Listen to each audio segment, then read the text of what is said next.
Kasar Libya, rahotanni daga can din na cewa dubban 'yan kasashen Afirka da hukumomin kasar suka shafe mako ɗaya suna farautar su a wasu unguwanni na birnin Tripoli, sun yi zanga-zanga sun kuma fice daga inda suka tsere din. 'Yan Afirka sun ce kangin yunwa ne sa suka yi hakan. Wasu alƙalmuna da ba na hukumomi ba sun ce cikin waɗanda ake tsare da su din akwai kusan mata 50, ciki kuwa har da masu juna biyu da suka mutu saboda tsananin yunwa a gidan yarin da ake tsare da su. Ga abin da ɗaya daga cikin su ya shaidawa BBC.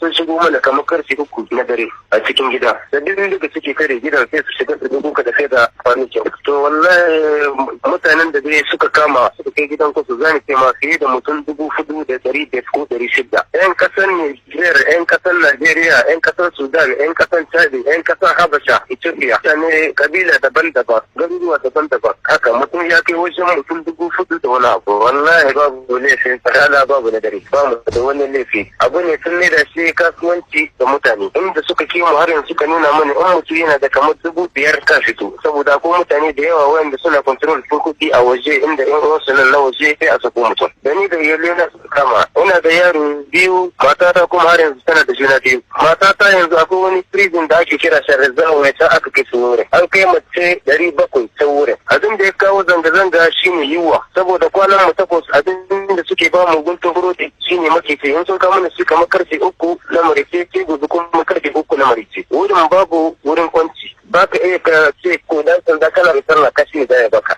Zanga-zangan da muka yi shi ba mu da iko muka yi zanga-zanga ba, tsakanin mu ne muka yi zanga-zanga saboda guntun burin da suke kawo kowa yana so ya samu ya ci kawo zanga-zanga cikin wurin. Wallahi akwai 'yan mata Ethiopia, Habasha fiye da mace 50 wayanda saura wajen zanga-zangan suka mutu. Saura abin da ya kashe su kuma yiwuwa ce, saboda mace da ciki tana bukata abinci ba ta same shi ba, shi ke kashe su. Wani lokaci sun kulle ruwa kamar kwana 2 babu ruwa cikin gidan kwasa, kishin ruwa har da kishin ruwa ta kashe mutane cikin wurin. In baka da 5,000 ba ruwa su da kai, hakan gani. Kamar mazan ba a samu waɗanda suka mutu ba, amma mata fiye da mace 50 waɗanda saura da cikunan su waɗanda sun mutu cikin wurin.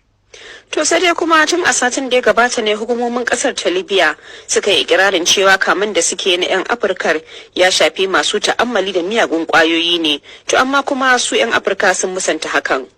Wannan zance duka karya ce suke yi, saboda ne in ma har ta kwayoyi ce kamar cikin angon da suka kama mutane, akwai mutanen da zani ce maka kama 'yan Najeriya su wa'annan duniya mata san da su bisa harkar business na lamfa-lamfa, amma ba harkar kwayoyi ce ba. Mutanen da ke shiga lamfa-lamfa su ne suka zo suke kama cikin wurin, to yanzu iske ka kai da iyalan ka ma sun saka ba su bambanta ba wanga dan shiga ruwa ne ko wanga ma'aikaci ne, ba su bambanta ba. Duk wanda a cikin angon sun duke shi su ne lamfa-lamfa masu shiga ruwa kenan. Wallahi ba wanda muka gani. Najeriya, safara ta Najeriya ta zo mana, safara ta Gambia ta zo mana, safara ta Sudan ta zo mana, amma safara ta Niger ba mu ganta ba, safara ta Chad ba mu ganta ba, Cameroon ba mu gan su ba, Mali, Senegal wanda duka ba mu gane su ba. Nan cikin anguwa ma yanzu mutanen da suka gudu jiya har yanzu sun shigo cikin anguwa suna ta kama su duka titi gudarta, ba su bambantawa.